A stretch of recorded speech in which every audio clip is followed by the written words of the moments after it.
Okay, we're here with Katarina Johnson Thompson, and we're going to be asking Katarina about her preparation and her thoughts before the 2012 Olympics. So how do you feel about the Olympics coming to London, Katarina? Obviously it's a once-in-a-lifetime opportunity. Nobody in our lifetime ever again is going to get the Olympics in your hometown or home country or wherever, so it's going to be a big deal and it's going to be so much hype about it. It's only like a year away. The other day it's like 500 and something days away, so yeah, every day counts really, and I think everyone should be aiming for it who's involved in sports, because it's just the once, like I said, ever again. So is there anyone that we should particularly be looking out for in the run-up to the games that you would feel is? Well, this year's the World Championships in Korea, so I think people who do well and succeed in that are obviously going to go on to next year and be the main people to look out for. I think in Great Britain it's people like Jessica Ennis and Phillips Duo who are going to be up there because they won the World Championships the year before as well. So I think they're the main home glory hopefuls. The training regime that you have to undertake to be a top flight athlete is all-consuming. Can you just give us an idea of what your regime consists of?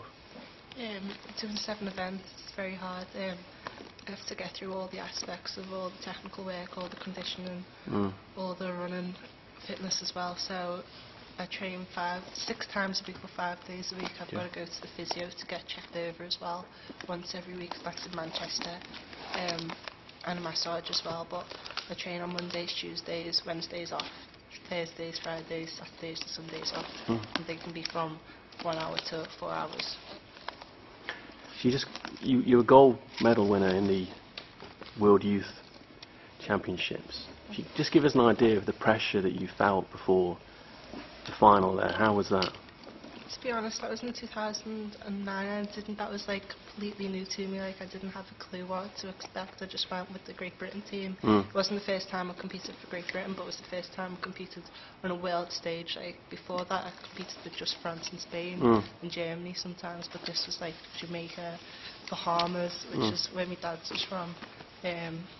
USA, and it was just amazing. Like we all sat in the dinner hall and everyone was like looking around and stuff, but I didn't feel any pressure. I just felt like I was just there and it was my time to, like, I felt in really good fitness. Like I was getting PBs all over the place, and it was just felt so easy, so relaxed to be like that. And I think that's the best way to be performing under no pressure. So did you enter that championships with an expectation of a medal? Did you just go in? I didn't expect a medal because I was, as I said, my mum was looking at the rankings and stuff, and the scores were there around the boats, and I knew that if I could get all my PBs in one go, I could have a good chance, a good shot, and it just happened.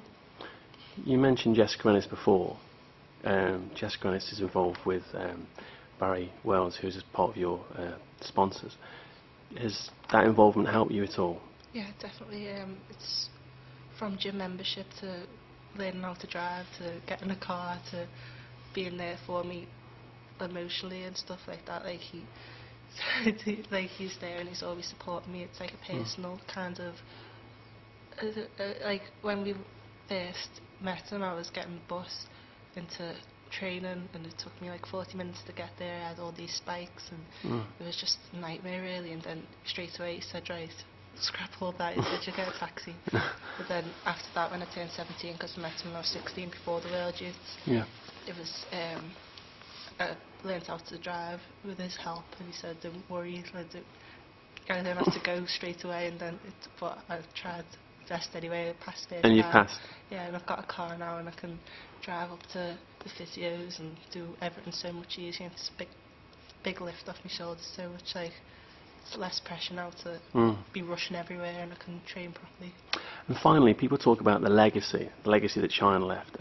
For you, what would you feel would be the legacy that you'd like to see left by the London Games?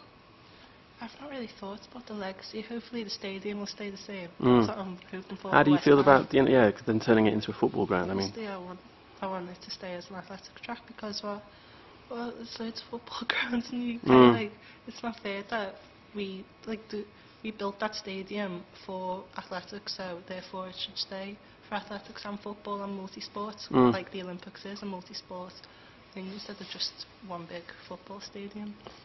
Okay, well, we're going to have to wrap this up, but we wish you the very best in the next few months, and hopefully we'll be keeping up with the progress you're making. Thanks very much.